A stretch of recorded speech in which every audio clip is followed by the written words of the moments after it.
Quand on pense à l'intelligence, on imagine souvent quelqu'un qui connaît beaucoup de choses. Mais dans la réalité, les personnes très intelligentes ont souvent des comportements beaucoup plus discrets. Et certains de ces comportements peuvent même sembler étranges aux autres. Les personnes très intelligentes ne sont pas toujours les plus bruyantes. Souvent, elles observent plus qu'elles ne parlent. Elles analysent les situations avant de réagir. Et pendant que tout le monde parle, leur esprit réfléchit déjà plus loin.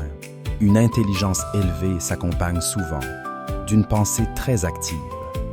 Le cerveau analyse constamment les possibilités, les conséquences, les détails. Et parfois, il devient difficile d'arrêter de réfléchir. Certaines personnes intelligentes se sentent souvent décalées, comme si leur façon de penser était différente de celle des autres. Elles peuvent avoir du mal à trouver des personnes avec qui elles se sentent vraiment comprises. Les personnes très intelligentes observent énormément les expressions, les comportements, les contradictions. Elles remarquent des détails que la plupart des gens ignorent complètement.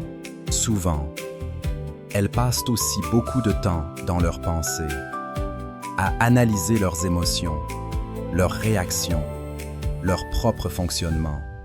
Leur monde intérieur devient presque aussi important que le monde extérieur. Mais il y a un paradoxe. Plus une personne comprend certaines choses, plus elle peut avoir du mal à se sentir connectée aux autres, parce qu'elle voit parfois ce que les autres préfèrent ignorer. Les personnes intelligentes utilisent souvent l'humour différemment, parfois plus subtil, plus ironique, comme une manière de transformer leurs réflexions en quelque chose de plus léger. Le cerveau d'une personne très intelligente s'arrête rarement complètement. Même dans le calme, les pensées continuent, les idées s'enchaînent, les scénarios apparaissent, comme si l'esprit restait constamment actif. Les personnes intelligentes cherchent souvent du sens dans les relations, dans leur vie, dans leurs émotions. Elles questionnent beaucoup parce qu'elles veulent comprendre profondément ce qu'elles vivent. Contrairement aux idées reçues, une grande intelligence peut aussi s'accompagner d'une forte sensibilité émotionnelle. Parce que comprendre profondément, c'est aussi ressentir profondément.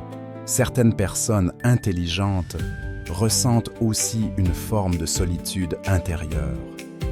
Pas forcément parce qu'elles sont seules, mais parce qu'elles ont parfois l'impression de fonctionner différemment. Une intelligence élevée, ce n'est pas seulement savoir beaucoup de choses, c'est aussi voir le monde autrement, voir les nuances, les contradictions, les détails invisibles. Parfois, comprendre ce fonctionnement permet simplement de mieux se connaître, sans se juger, sans essayer de devenir quelqu'un d'autre. Et peut-être que l'intelligence n'est pas seulement une question de logique ou de connaissance. Peut-être que c'est aussi une façon différente de ressentir le monde et de réfléchir à ce qui nous entoure.